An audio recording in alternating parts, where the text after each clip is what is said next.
I'm super excited about today's sponsor. They've sponsored the podcast before, and this is a topic I'm super passionate about. I fear that us as girls struggle with PMS far more than we should, and we really shouldn't. I truly get the worst PMS symptoms. My boobs are sensitive, my face breaks out, my sugar controllings are out of whack. I feel like I'm just a bottomless pit. My mood is not the vibe, and estro control has been super helpful in helping manage those PMS symptoms and making that time of the month a lot more enjoyable. Estro Control is a formula developed by Happy Mammoth, a supplement company dedicated to making women's lives easier. Say no more. Estro Control contains science-backed herbal extracts that help support hormonal health, especially if you are someone like myself who struggles with PMS. It was created to help women feel like themselves all month long and to not struggle with the feelings PMS can cause. For a limited time, you can get 15% off your entire first order at happymammoth.com. Just use the code Alana at checkout. That's happymammoth.com and use the code Alana for 15% off today. Celebrity voice impersonation not an endorsement. Why go to a single furniture store when you can go to Big Sandy Superstore? Shop and compare America's top 5 mattress brands, plus Nectar and Purple. And choose from over 22,000 in-stock appliances from the top brands at the guaranteed lowest price. Or furnish the room of your dreams with a large selection of American-built furniture. With financing plans for just about anyone, there's nowhere else quite like it. Big Sandy Superstore. This is the smell of a warm 3-day-old egg salad sandwich in a wimpy trash bag. Wimpy, wimpy, wimpy! Blech! And this is the smell of that same sandwich in a hefty, ultra-strong trash bag with new Fabuloso lemon scent. Hefty, hefty, hefty! Smell the difference? When life gives you stinky, get Hefty Ultra Strong with new Fabuloso lemon scent. It smells like clean, freshly picked lemons. So no matter what's inside your trash, you can stop the stink and smell the lemon.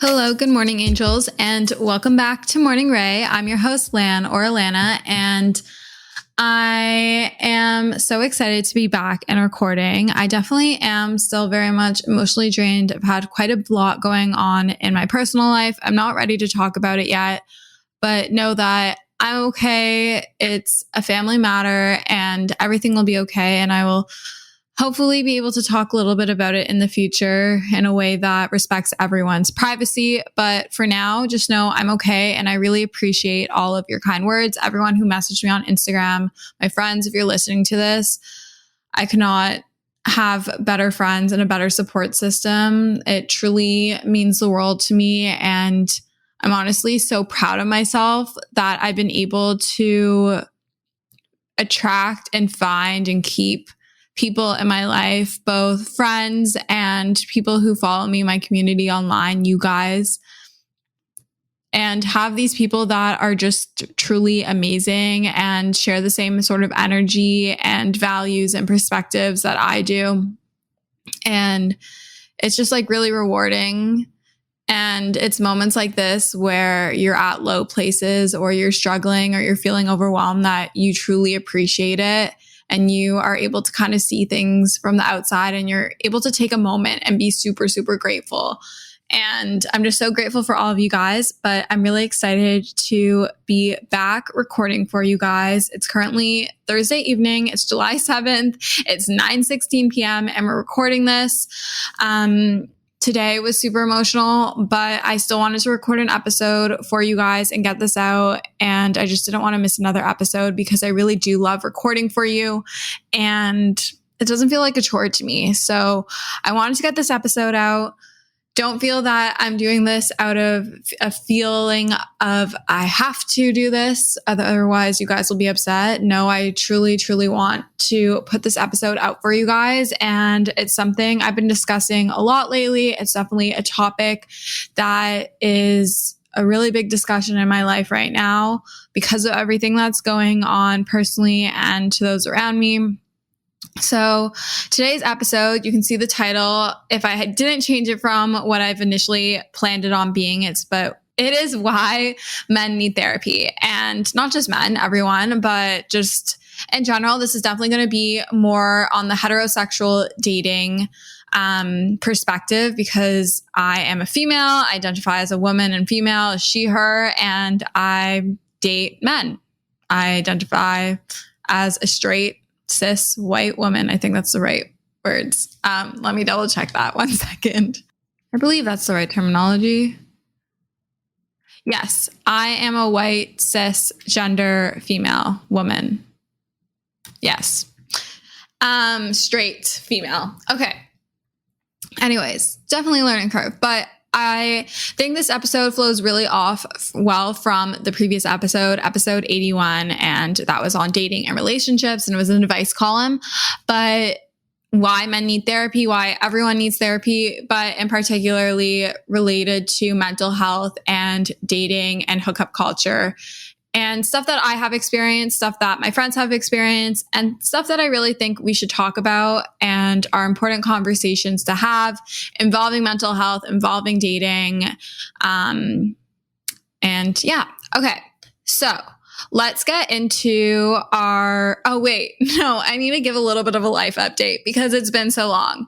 Since I have last recorded, I have gotten 2 tattoos and I absolutely love them. I got on my right wrist on the exterior, I got the birth years of my family. So I have 61, which is for my parents. I have 91 for my sister and then 99 for me. And it's just on my wrist. I'm sure you've seen it on Instagram and TikTok if you follow me there. And then on my left inner lower bicep, above like where your elbow crease is, I don't know what else you would call it, I have the letter B in my mom's handwriting. My parents call each other B and always sign their cards with B. So I had both my parents write out the letter B, and then I ended up picking my mom's because it was a little prettier. Sorry, Dad. But I have that on my arm, and also just like for Bloomberg, I thought it would be more special to have my parents' handwriting as opposed to just like a text or font that I liked. So that's super exciting. And are there any other life updates? Not too much. I think that's about it. I think that's the only life update I need to give you right now. But let's get into our weekly intention. My weekly intention is to really lean into my self-care practices because things have been really tough lately. I know that it's really important to focus on myself and to lean into those self-care practices so that I'm not stretching myself too thin.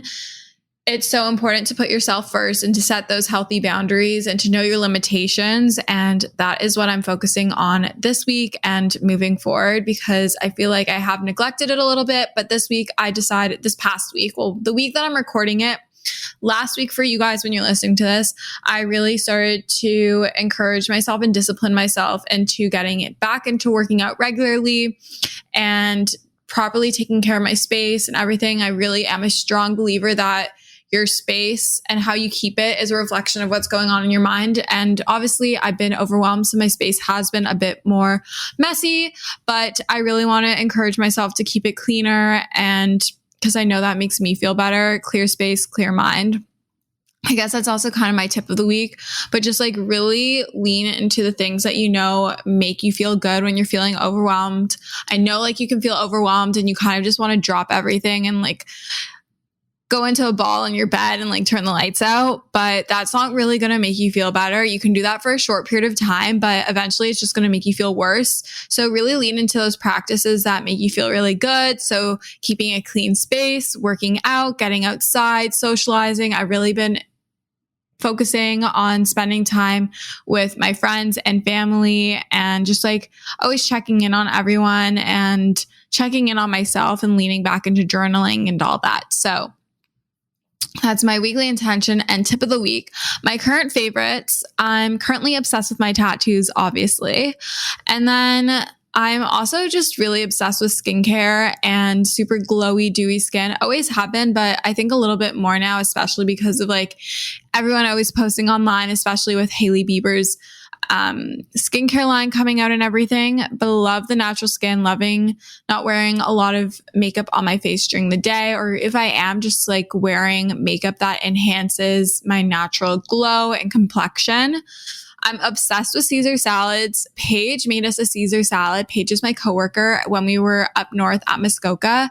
And honestly, I have been obsessed with Caesar salad since. I had a Caesar salad for dinner. I got some chicken breast. I got it from Parlor here in Toronto, which is actually really good. Also a super fun bar, but obsessed with that. I also got a new MacBook. I got the MacBook Pro 14-inch. I'll be very specific because a lot of you were asking me on Instagram which model I got because you were interested in getting your own. I'll open up my About This Mac so I don't mess anything up. But I have the MacBook Pro 14-inch. It's the 2021 edition, but obviously I got it in 2022. It has the Apple M1 Pro chip, 16 gigabytes of memory, and then I have 1 terabyte of storage, which is incredible.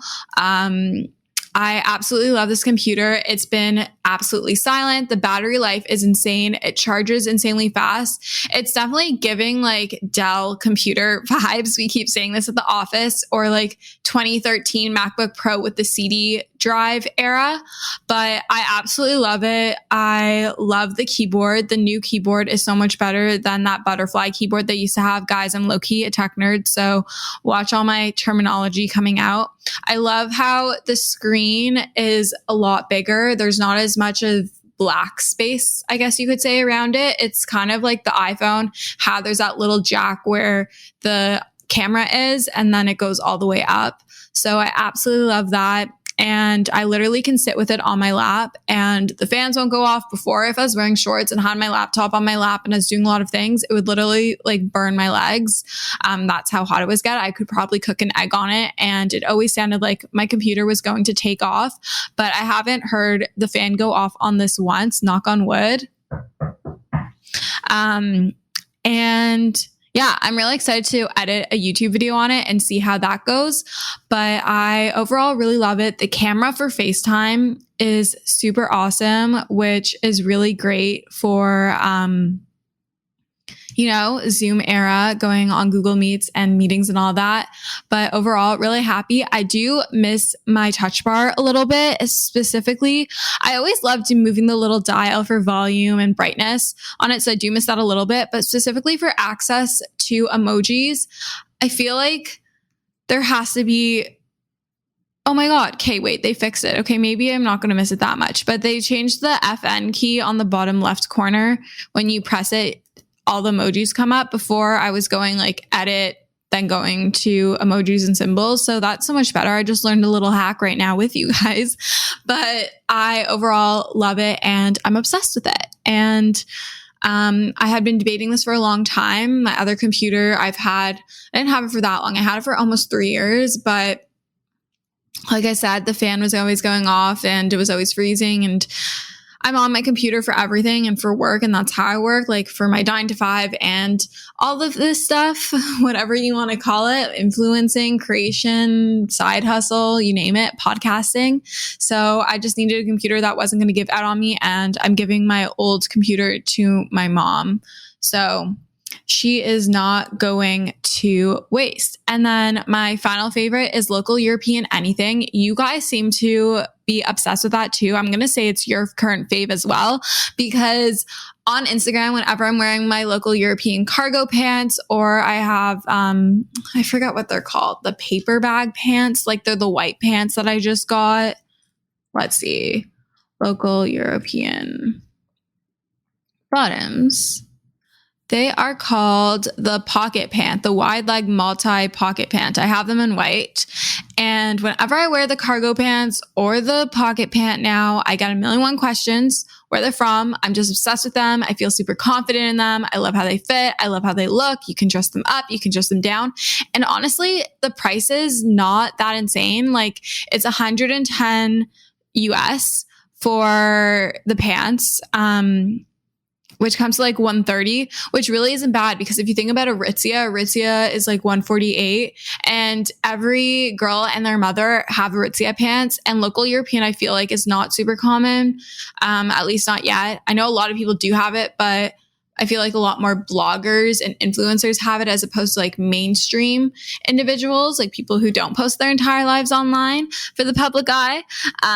So I really like them. They're really unique. I always get asked where they're from, whether it be from you guys on Instagram or TikTok, or I've had girls ask me in the streets. So love local European anything. For reference, in case you are wondering what size I wear, because I know I was unsure when ordering and never know with like new things. I have small, medium. They're like extra small, medium, large, extra large. So I have small, medium, and I think it works perfectly. They both have adjustable waists. They're baggy enough on my thighs. The length on the pocket pant is a bit too long for me, so I do need to get them hemmed, but the length on the cargo pant is perfect. I have the cargo pant in the olive, and then I have the wide leg multi-pocket pant in white. They came pretty fast, and yeah, I absolutely love it. But let's get into the bulk of the episode. Okay. So I first want to discuss the importance of being aware of mental health and being educated about mental health. I know it's really easy to say, oh, she's so manic, or that's so bipolar, or I'm so depressed, and use these words very like in a casual way. And I'm not going to sit here on my high horse and act like I don't do that I've never done that I'm not going to continue to do that. But just be aware of the ways you are using those words, the same way that you wouldn't use the R word. Just like, no, I guess this is like a little different. The R word is a little bit more prominent, but just be a little more cautious of using those words. They are true mental illnesses and they can be quite severe. So just be aware of saying, oh, I'm so manic, or I'm crazy, or I'm bipolar. Just like be aware. Obviously, I think like sometimes people are too sensitive, but just be aware of those words. I think it's really important. And because stuff like this has become a bit more prominent in my life from a real capacity, I've noticed how it's affected me, and I'm sure it affects other people because it is quite common, more common than you think.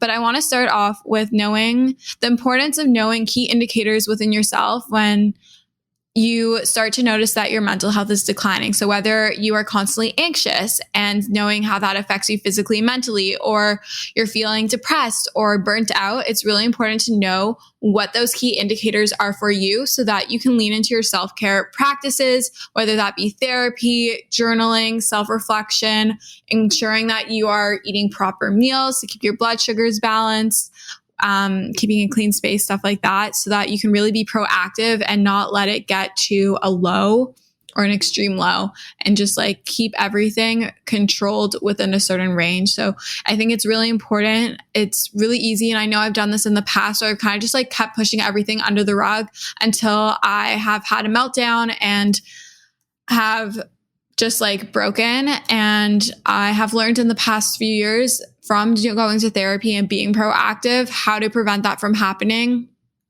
And I'm not going to sit here and act like I don't ever experience lows. Obviously, I am right now. I'm definitely experiencing a bit of a low, but I know what tactics and tools to take out of my toolbox to prevent it from getting any worse and to keep it in a manageable setting. It's also really important to know how to support yourself. So those practices, and then also knowing how to support others, knowing how to speak to them, how to guide them to proper resources and outlets of how to support themselves if maybe they're not as educated on how to support their mental health. And also in supporting yourself, like knowing how to set those healthy boundaries. You are allowed to say no, you are allowed to excuse yourself, but also you have to be aware of when you're excusing yourself and setting too far boundaries. It's definitely a gentle dance that you have to play, but it's something that you will learn from experience, trial and error, and also if in supporting others, like in observing and in observation. Okay. Moving on to how it connects to the last episode. I kept wanting to say last week, but we didn't have an episode last week. But this relates to my previous episode about relationships and dating. And this is anxiety and dating, specifically post-pandemic dating. I know it can definitely be hard for some people. We were so like antisocial for so long. So getting back out into the dating field can definitely be a bit harder for some. We're going to start with pre-date jitters. It is totally normal to get anxious or nervous before a date. You know, it's someone that you're meeting either blindly, like for the first time, or maybe you've had like one or two interactions before. You don't really know how it's going to go. And it's totally normal. I feel like when I first started going on dates, I definitely experienced the pre-date jitters a lot more. Now it's definitely a lot more calmed down. I feel like I don't really get nervous before dates anymore, except for the odd occurrence. I never know why that happens, but usually I feel like those are the dates that end up being the guys that I really like. But it's totally normal. Just like, again, lean into your self-care practices. I love to put on Miley Cyrus. When I'm getting ready, I love taking the time and giving myself enough time to do my hair and my makeup and to do things that really make me feel confident and sexy and good in my own skin, picking out an outfit that I really love. I think one of the best pieces of advice that my friend Ken's gave me was dress in a way that makes you feel comfortable. I know it's so easy to dress for the male gaze, and we're going to discuss this a little bit later on. But wear what you want to wear. Don't wear what you think they want you to wear. Wear what you want to wear. If you want to wear baggy jeans and a baggy shirt, go for it. If you want to wear baggy jeans and a tight shirt, go for it. That's usually my go-to right now. If you want to wear tight on tight, go for it. If you want to wear like, I don't know, a dress or heels or whatever you want to wear, like wear what makes you feel good. If you are going on a walking date and you want to wear like a cute little workout set, go for it. Don't feel the need to like dress like business casual or like, I don't know, like fancier because it's a quote unquote date. Wear what makes you feel comfortable, confident, sexy, and like you can just be yourself. And you don't want your outfit to make you feel uncomfortable so that you're like distracted and like focusing on like how your shirt is sitting or how your pants are fitting, etc. on your date. You really want to be able to be present and enjoy that person's company and enjoy your time. Also, another thing about pre-date jitters, at the end of the day, it's simply an activity, a drink, a coffee, a meal that you're sharing with another person. You don't have to make it like this whole big thing. You don't have to say you're going on a date. You're simply going for drinks or a meal with someone, or you're going on a walk, or you're doing this activity, or sometimes like, I don't know, maybe you're going to mini putt. So you're just going to mini putt with a friend. You know, you don't have to make it this whole big ordeal and like put it on a pedestal in your head, because I feel like that's when we get super wrapped up in things and super anxious and overwhelmed and, you know, just psych ourselves out. Anxiety about sexual interactions, hooking up, kissing, you know, everything in between. But being super busy can make it really easy to fall into a dinner time recipe rut, or even with your lunches. Any meal, honestly, can get you into a rut, especially with a busy schedule this fall. You can keep mealtime exciting with over 40 recipes to choose from every single week, so there's always something delicious to discover with HelloFresh. It's truly a no-brainer. It does all the shopping and meal planning for you. Ingredients arrive at your doorstep, pre-proportioned and ready to cook, along with pictured step-by-step recipe cards. It's never been easier. I personally love HelloFresh as a way to get exposure to new recipes, make my life a bit easier as a busy 20-year-old in the city. And I love that it's worry-free, it's super easy, it's convenient, and gets delivered straight to my door. Go to hellofresh.com/50ray and use code 50ray for 50% off plus free shipping. That's hellofresh.com/50RAE and use code 50ray, 50RAE for 50% off plus free shipping. HelloFresh is America's #1 meal kit, and thank you for sponsoring today's episode of Morning Ray. This is the smell of a warm 3-day-old egg salad sandwich in a wimpy trash bag. Wimpy, wimpy, wimpy! Blech. And this is the smell of that same sandwich in a hefty, ultra-strong trash bag with new Fabuloso lemon scent. Hefty, hefty, hefty. Smell the difference? When life gives you stinky, get Hefty Ultra Strong with new Fabuloso lemon scent. It smells like clean, freshly picked lemons. So no matter what's inside your trash, you can stop the stink and smell the lemon. Just know that you have every right to say no. There's no expectations as to what is expected from you. If this guy or this girl or whoever is expecting something from you and they're not respecting your boundaries, then they're not someone you want. Then they're not someone you want to be with. And I really hope that none of you are ever in the situation where someone doesn't listen to or respect what you're comfortable doing. And I hope that you all respect what other people are comfortable with doing. But just know, if you have anxiety about not knowing what to do, how to do it, how it's going to happen, just know it is second nature for us. It will all figure itself out. The guy will typically lead, at least like in my situations, or if you want to lead, go for it. Sometimes I do, obviously. We love a confident queen. But just like know, like it will all work out itself out in the moment and it will feel super natural. And there could be awkward moments, but it's only awkward if you make it awkward. And as you get to see this person more, maybe you don't, but as you get to see this person more, it will become more and more natural and the anxiety will start to flutter away like butterflies. I don't know why I thought of that analogy, but like you get like butterflies in your stomach when you're anxious or nervous. So it's like the butterflies fly away. Okay. Anxiety about being social post-pandemic in terms of dating. It can definitely be a bit scary, like getting back out there, especially if you're out of practice. But if you just like get back into the swing of things, like it's like muscle memory. It's like riding a bike. Like you will get back into it. I promise you within 1 or 2 dates, maybe 3. I believe in you. I really don't have much more to say, but just like honestly, think of it, you're literally just going for drinks, coffee, etc. Like you don't have to put this date title on it.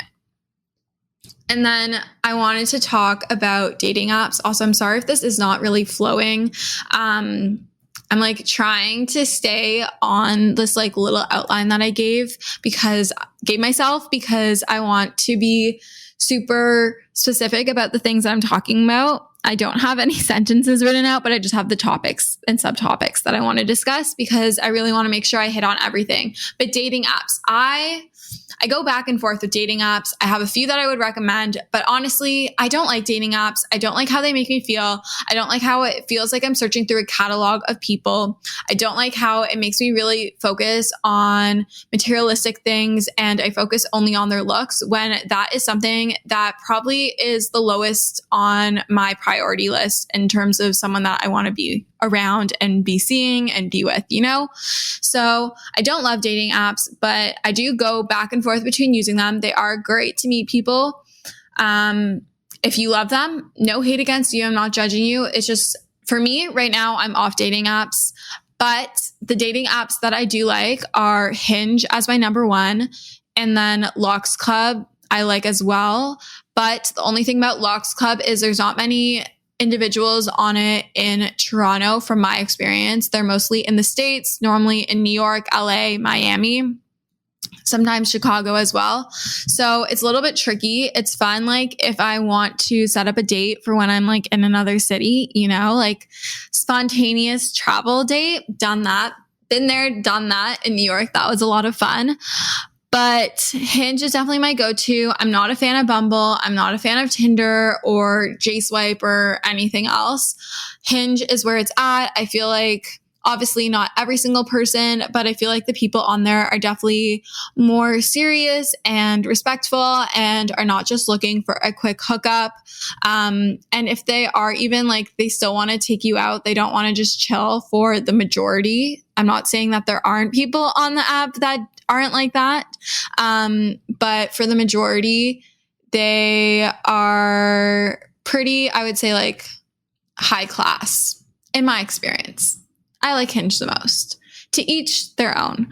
But let's move on to the conversation of sex. We discussed it a little bit and the impact of being sexualized. I think there's like this fear of, or like this thought that a lot of us have, I'm not saying all of us, but a lot of us have, that men just want our bodies, or we feel like we have to dress for the male gaze and do things that they want to do and only do what's going to make them feel good in terms of like ego in the bedroom, whatever it may be. I feel like we're always like taught as like women in society is to please the man, when that is like so far from the truth. We are just as worthy. And there are men out there who don't just want us for our bodies. And those are the men that we want to date. Those are the men we want to keep in our lives. And we don't want the men that just want us for our bodies, unless that's something you totally want. But I don't know. I don't really want that. But for example, I went on a date with a guy recently, and obviously not naming names, and he was really persistent about going back to one of our places after the date, to the point where I was never uncomfortable, but he just like wasn't taking no for an answer. I never felt like unsafe. I just want to preface that. But at the bar, he asked me and I said no. And maybe he thought I was joking, but I really wasn't, because I can be sarcastic, but I really wasn't joking. I said, I don't go back on first dates. Like, that's not a thing I do. And he like took that as, okay, well, we can go back to mine. I'm like, no, like that's not happening. And then like we Ubered back to mine. And we got out of the Uber and I'm like, I hope you know, like, I'm not inviting you out. I'm not inviting you up. And he continues to say, well, like, I have free base, like my roommate isn't home. I'm like, I don't think you're getting it. Like, we're not going back to either of our places together. Like, I'm going up to my apartment and you're going home. And it shouldn't have to take me saying no multiple times for someone to get it. And to me, like, if someone doesn't get it on the first time like that, then how can I trust them if we were to go up? Like, how can I trust them that if there's something I don't want to do, they're going to listen to me? So just know you have every right to say no, and you should never feel embarrassed for wanting to say no, and you should never feel guilty or ashamed, or that, like, don't let your people pleasing push you past your own boundaries and comfort zones, because I have been there where I've let guys convince me, or I've done things to please the guy because I thought that if I didn't do it, then they would be upset with me, or they would speak badly about me, or say how I was prude and whatnot. And, you know, growing up and maturing is realizing that you can say no, and who the fuck cares? Like, who gives a fuck if they're not happy with that outcome? If they expected something, that is their fault for expecting something without having that discussion, you know? Like, two people are involved in any conversation, in any situation, and consent is important. And it's okay if you want to say no. But yes, that is all I'm going to discuss on that right now. But I definitely want to have my best friend Shayna on. She is very passionate about this topic and other things, obviously all things therapy.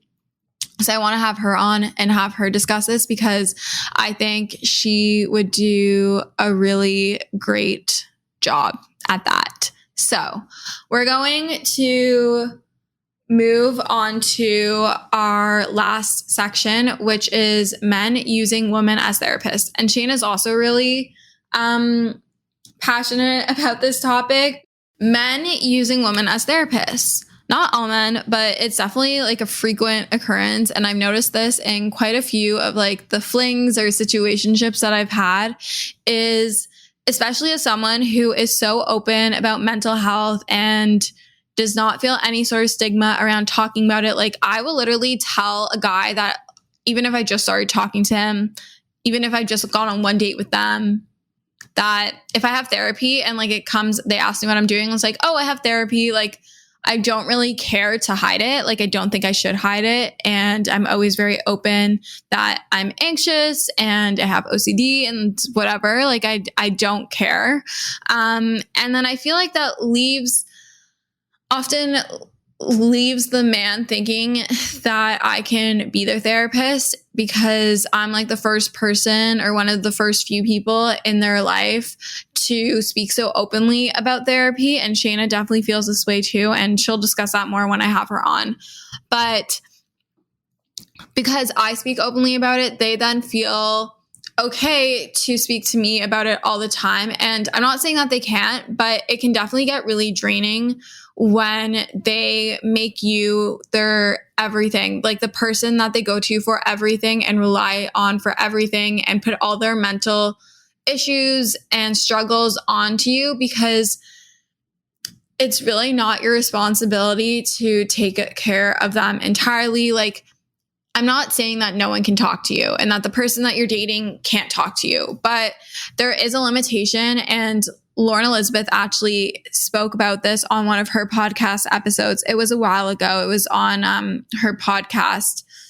I can't think of the name right now, but Lauren Elizabeth's podcast. What is it called? That's going to bother me. Give me one moment. I love Lauren Elizabeth. I haven't listened in a while. Mood. Her podcast is Mood. Wow. Good job, Alana. But anyways, it is important that you have people to talk to about different things, and your different friends and family members and maybe your partner have different roles in your life, and you go to them for different things. You might have a friend that you go to for career advice and career help, and another friend that you go to for relationship advice, or maybe you have a few friends that you go to. And then maybe another friend you go to for like insecurities and body image and whatnot. And it's really important to have all these different people so that you're not constantly going to one person and like draining them. And it's also important to have a therapist, a non-biased opinion, a professional opinion, someone that can really help you work through and find the root cause of why you're feeling those things and experiencing these things and help you navigate that. But Shayna and I got into this conversation, and in this conversation, we realized that a lot of the times, like, men rely on us to be their therapist almost to a certain degree. For me, it was more so because I'm someone that is so self-driven and self-motivated and disciplined in my life. And it's something I do on socials. Like, I motivate you guys to want to be the best version of yourselves, to go after your dreams, whether it be to climb the corporate ladder or pursue a certain, like, to become a doctor or a lawyer, or to wake up earlier, to start running. Like, I love doing that for you guys, but I find that when I start going out with certain guys, they kind of expect me to do that for them all the time. And then I don't really get it in return from them. And it becomes super draining because it feels like a job being in a relationship with them, as opposed to us both lifting each other. Like, I want to be with a partner that lifts me up as much or as equally as I lift up them. And I think that's really important to have that balance. And it can be really draining when it's just like one-sided. The same thing when you feel like you're constantly just talking about like the other person's issues and emotional struggles, as opposed to both discussing it, and as opposed to having other people to discuss different parts with, you know? But in order to break this pattern, I've definitely have discussed it in therapy and noticed it with myself. And I started setting those boundaries. It's really important to set those boundaries. And you shouldn't feel ashamed for wanting to set those boundaries. And just like, I've learned just like not always encouraging that conversation, like giving subtle cues as to changing the conversation topic, or saying you would prefer not to talk about this or something like that. And a way to acknowledge how they're feeling, but like move on in a gentle way. Like, you're not ignoring it, but you're just like setting that boundary that leaves you feeling safe and comforted. But this episode's getting really long. I somehow was able to speak to myself for 35 minutes. So if you're still here listening, thanks for listening. If you like this episode of Morning Ray, make sure to leave a rating on Spotify and on Apple Podcasts. You can also leave a review on Apple Podcasts. I would love if you did that. That's how you can help support the pod. And if you have any requests for guests or episode topics, definitely feel free to DM me on at Alana Bloomberg or Morning Ray Podcast on Instagram. My DMs are always open no matter what you need. I'm always here. If there's a follow-up question to this episode that you have, feel free to DM me as well. I love chatting with you guys. I love helping you guys. I love being like your big sis, even if I may be younger than you. But I love it. And I'm excited to get back into podcasting. I really missed having that 1 week off. And I don't know. I feel like this podcast has become my baby and my journal. And I feel like I'm able to be more and more open with you guys, which makes me so happy. And I'm getting positive feedback from you guys. So I hope you enjoyed this week's episode. I love you guys so much, and we'll chat soon. Bye, guys.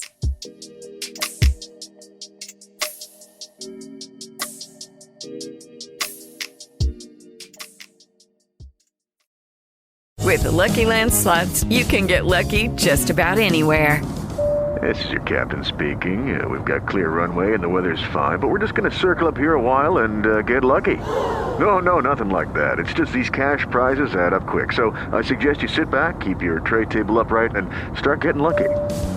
Play for free at LuckyLandSlots.com. Are you feeling lucky? No purchase necessary. Void where prohibited by law. 18+ terms and conditions apply. See website for details. With Lucky Land Slots, you can get lucky just about anywhere. Dearly beloved, we are gathered here today to... Has anyone seen the bride and groom? Sorry, we're here. We were getting lucky in the limo and we lost track of time. No, Lucky Land Casino, with cash prizes that add up quicker than a guest registry. In that case, I pronounce you lucky. Play for free at LuckyLandSlots.com. Daily bonuses are waiting. No purchase necessary. Void where prohibited by law. 18+. Terms and conditions apply. See website for details. With the summer sizzle starting to fizzle, cooler heads are looking to lock in a wellness routine fit for the fall and beyond. Lucky for you, Ritual's high standards don't drop with the temperature. Fully committed to traceable science and sourcing, Ritual is shaking up the supplement industry with high-quality ingredients and scientifically developed formulas. With them, you know what you're taking, where it comes from, and why it's important. They've got every base covered, from their clinically backed women's 18+ multivitamin to groundbreaking options like stress relief and sleep melatonin, which both use first-of-its-kind BioSeries technology designed to optimize formula delivery. And right now, for a limited time, get up to 40% off your first month at ritual.com/podcast.